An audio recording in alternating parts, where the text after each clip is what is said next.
నమస్తే, welcome to 19 news. నేను మీ శేఖర్.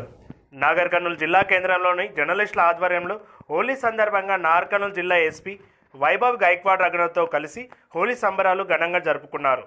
ఈ హోలీ పండుగ సందర్భంగా చిన్న పెద్ద అనే తేడా లేకుండా ఎంతో ఆహ్లాదకరమైన వాతావరణంలో రంగులు పూసుకుంటూ హోలీ సంబరాలు జరుపుకోవడం చాలా సంతోషంగా ఉందని సీనియర్ జర్నలిస్టులు అన్నారు.